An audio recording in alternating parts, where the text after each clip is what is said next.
जो आज साहिबे मसनद है कल नहीं होंगे, जो आज साहिबे मसनद है कल नहीं होंगे, किराएदार है ज़ाती मकान थोड़ी है।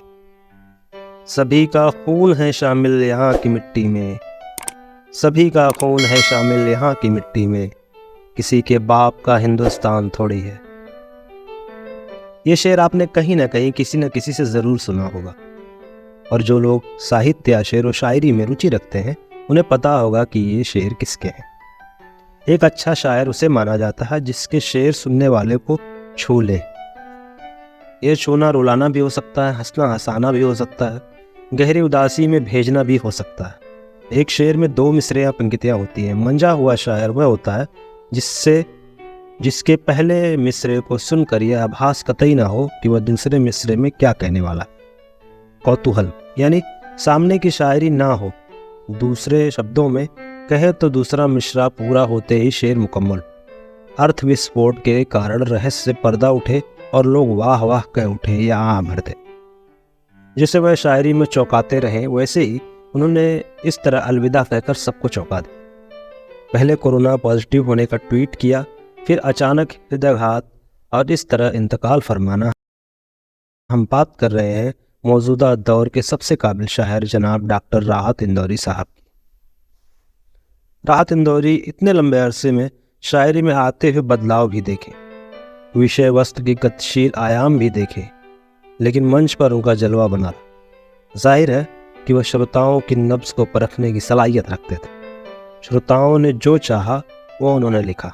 यह सलाहियत जितनी बढ़ती गई उतने ही वह जमते गए। यकीनन इसमें उस खूबी की भी देन रही कि पहला मिसरा पढ़ते हुए टोन कुछ और होती थी, अगले मिसरे में कुछ और।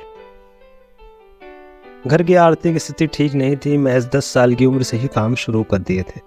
काम था पेंटिंग करना, दीवारों पर तस्वीरें बनाना, दुकानों की होर्डिंग लिखना, साइन बोर्ड लिखना। धीरे धीरे मशहूर हुए तो फिल्मों के पोस्टर बनाने का काम भी मिलने लगा। पहले ज़माने में फिल्मों के पोस्टर पेंटर द्वारा ही बनाए जाते थे।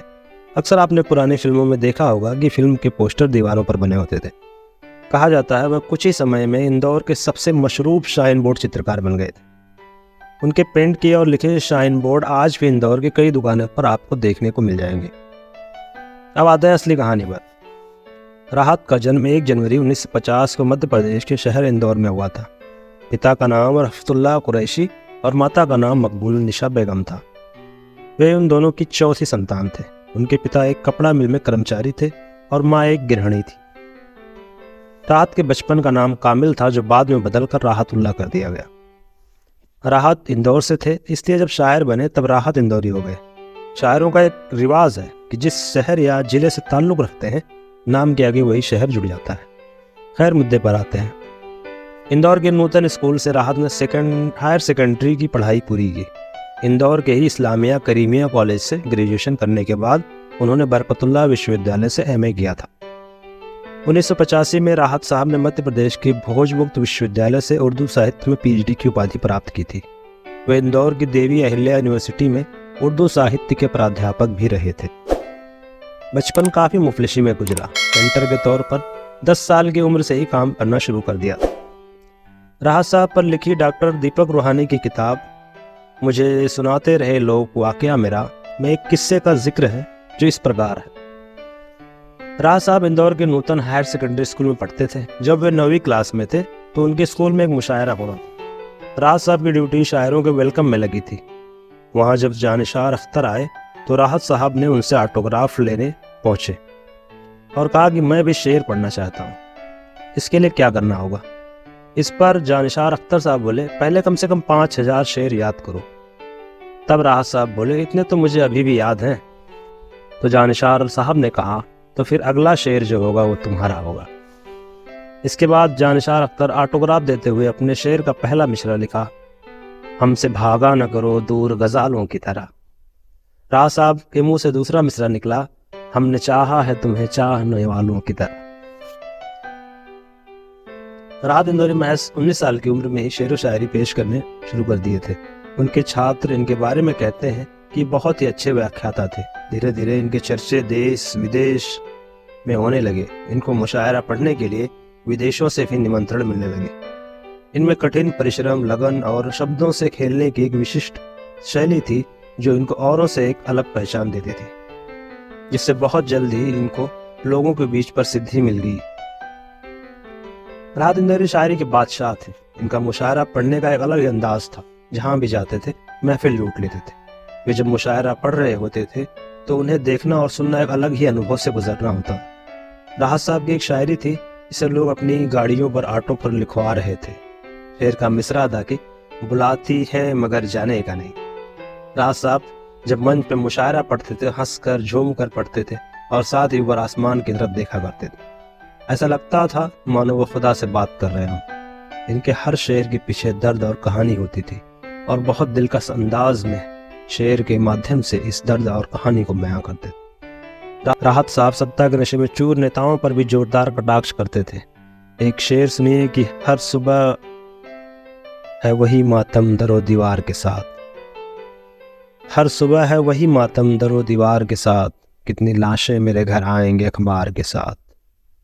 आज वो चुप हैं जो पहले बहुत बोलते थे, लोग समझौता किए बैठे हैं सरकार के साथ। राहत साहब नेताओं के मजे लेने में ही पीछे नहीं होते थे। जैसे कि ये शेर देखिए, बन के एक हादसा बाजार में आ जाएगा, बन के एक हादसा बाजार में आ जाएगा, जो नहीं होगा वो अखबार में आ जाएगा। चोर उचक्कों की करो कद्र की मालूम नहीं, चोर उचक्कों की करो कद्र की मालूम नहीं, कौन कब कौन सी सरकार में आ जाएगा। राहत इंदौरी साहब ने 2 शादियां की थी। उन्होंने पहली शादी 27 मई 1986 को सीमा राहत से की। सीमा से उनको एक बेटी सिबिल और 2 बेटे जिनका नाम फैजल और सतलज है हुए हैं। उन्होंने दूसरी शादी मशहूर शायरा अंजुम रहबर से साल 1988 में की थी। अंजुम से उनको एक पुत्र हुआ। कुछ सालों बाद इन दोनों में तलाक हो गया था। राहत साहब मुल्क से बेइंतहा मोहब्बत करते थे। उनका एक शेर है कि मैं मर जाऊं तो मेरी अलग पहचान लिख देना, मैं मर जाऊं तो मेरी अलग पहचान लिख देना, लहू से मेरी पेशानी पे हिंदुस्तान लिख देना। जैसे राहत ने आज के लिए ही लिख रखा हो। शेर है कि हाथ खाली हैं तेरे शहर से जाते जाते, हाथ खाली हैं तेरे शहर से जाते जाते, जान होती तो मेरी जान लुटाते जाते। अब राहत दिखाई नहीं देंगे, बस उनकी आवाज़ सुनाई देती रहेगी। उन्हें 2 गज ज़मीं के सत्य का भान था। शायद इसलिए बहुत पहले लिखा था कि 2 गज सही ये मेरी मिल्कियत तो है, 2 गज सही ये मेरी मिल्कियत तो है, ए मौत तूने मुझको ज़मींदार कर दिया। मशहूर शायर डॉक्टर राहत इंदौरी का निधन 11 अगस्त 2020 को मध्य प्रदेश के इंदौर के अरबिंदो अस्पताल में दिल का दौरा पड़ने से हो गया था। इनका कोरोना टेस्ट पॉजिटिव पाया गया था। मिलते हैं अगली वीडियो में एक नए शायर के साथ। चैनल को सब्सक्राइब कर लें। बहुत बहुत शुक्रिया आप सबका।